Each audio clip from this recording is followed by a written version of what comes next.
여러분, 요즘 2차 전지 시장을 보면 어떤 생각이 드시나요? 이제 거품이 다 빠졌다. K배터리의 시대는 끝났다는 비관적인 전망이 쏟아지고 있죠. 실제로 주가도 지지부진하고 전기차 수요도 예전만 못하다는 뉴스가 매일 나옵니다. 하지만 여러분, 판의 흐름을 읽으려면 뉴스의 헤드라인이 아니라 돈의 흐름과 국가의 움직임을 봐야 합니다. 지금 미국이 배터리를 대하는 태도를 한 줄로 요약하면 이렇습니다. 배터리는 이제 단순한 부품이 아니라 국가의 생존을 결정짓는 안보 자산이다. 오늘 영상에서는 미국 정부의 정책 변화가 K배터리에 어떤 거대한 기회를 가져오는지, 그리고 우리가 놓치고 있는 ESS와 수익성 변곡점에 대해 딱 10분간 심도 있게 파헤쳐보겠습니다.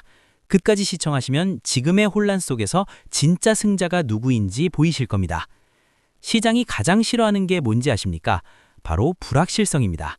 미국 대선 정국과 맞물려 보조금이 끊긴다, EV 정책이 폐기된다는 말들이 많았죠. 실제로 EV 충전 인프라 예산 집행이 일시적으로 멈추는 듯한 모습도 보였습니다. 그런데 여기서 반전이 일어납니다. 최근 미국 법원의 판단을 주목해야 합니다. 행정부의 자의적인 예산 중단이 위법할 수 있다는 판단이 나오면서 멈췄던 EV 인프라 자금 집행이 다시 재개되는 흐름이 포착됐습니다. 이게 왜 중요할까요? 정치는 유한하지만 법과 제도는 지속되기 때문입니다. 정치적 구호로 시장을 흔들 수는 있어도 이미 법제화된 시스템을 통째로 드러내는 건 미국 같은 시스템 국가에선 불가능에 가깝습니다. 이제 시장의 변수는 정치에서 확정된 제도로 옮겨가고 있습니다.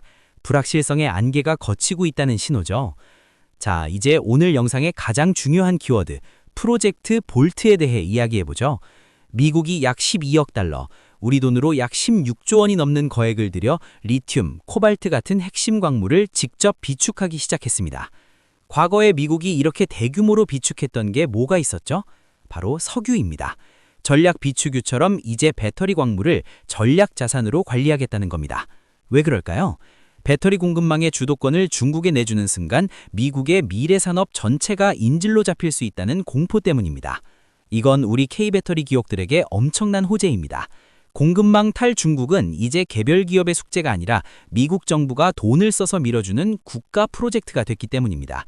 미국 정부라는 가장 든든한 파트너가 공급망 리스크를 함께 짊어지기 시작한 겁니다. 많은 분이 2차 전지하면 전기차, EV만 떠올립니다. 하지만 그건 절반만 보시는 겁니다. 지금 전 세계가 열광하는 AI, 이 AI를 구동하는 데이터 센터는 전기 먹는 하마입니다. 데이터 센터는 24시간 안정적인 전력이 필요합니다. 하지만 태양광이나 풍력 같은 재생에너지는 변동성이 심하죠. 이 간극을 메워주는 게 바로 ESS, 에너지 저장 장치입니다. 미국 내 전력망 안정화 수요는 폭발적으로 늘고 있고 빅테크 기업들은 자신들의 데이터 센터 옆에 거대한 ESS 단지를 짓고 있습니다. 전기차 수요가 잠시 주춤하더라도 이 ESS 시장이 배터리 산업의 든든한 하반 지지선을 역할을 해줄 겁니다. AI 시대는 곧 ESS 시대라는 말을 기억하세요. 이제 투자자분들이 가장 궁금해하실 실적 이야기입니다. 배터리는 전형적인 장치 산업입니다. 공장을 짓는다고 바로 돈이 나오지 않죠. 숙련도가 쌓이고 불량률이 낮아지는 수율의 산을 넘어야 합니다. 최근 K배터리 기업들의 북미 공장 수율이 안정화 단계에 접어들었다는 소식들이 들려옵니다. 수율이 올라가면 어떤 마법이 일어날까요? 같은 재료와 설비로 더 많은 제품을 팔 수 있고 고정비는 획기적으로 줄어듭니다. 즉 매출 증가보다 영업이익이 훨씬 가파르게 오르는 영업 레버리지 구간에 진입한다는 뜻입니다. 앞으로 공시를 보실 때 수요 못지않게 수율 안정화라는 단어에 집중하셔야 하는 이유입니다. 마지막으로 한국 시장만의 특별한 보너스 재료입니다. 최근 정부가 추진하는 상법 개정안, 특히 자사주 소각 의무화 흐름입니다. 그동안 한국 기업들은 주가가 낮아도 주주 환원에 소홀하다는 비판을 받아왔죠. 하지만 이제 룰이 바뀝니다. 자사주를 사서 쌓아두는 게 아니라 없애버려야 합니다. 소각. 이는 주당 가치를 직접적으로 높이는 가장 강력한 주주 환원책입니다. 배터리 산업의 성장성에 이런 주주 친화 정책까지 더해진다면 글로벌 자금의 시선은 달라질 수밖에 없습니다. 정리해보겠습니다. 1. 미국은 배터리를 안보 자산으로 격상시켜 국가 차원에서 관리하기 시작했습니다. 2. 전기차를 넘어 ESS라는 거대한 새로운 시장이 열리고 있습니다. 3. 공장 수율 안정화로 실적의 질이 바뀌는 구간에 진입했습니다. 4.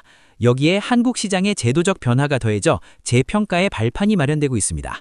여러분은 이 거대한 흐름 속에서 어떤 기회를 보고 계신가요? 그래도 전기차 수요 회복이 먼저다. AI 시대 ESS의 성장에 베팅하겠다. 결국 실적, 수율이 숫자로 찍히는 순간이 진짜다. 여러분의 생각을 댓글로 공유해주세요. 함께 고민하고 공부해야 이 거친 시장에서 살아남을 수 있습니다. 오늘 영상이 도움되셨다면 구독과 좋아요 부탁드립니다. 저는 더 깊은 있는 분석으로 다시 찾아뵙겠습니다. 감사합니다.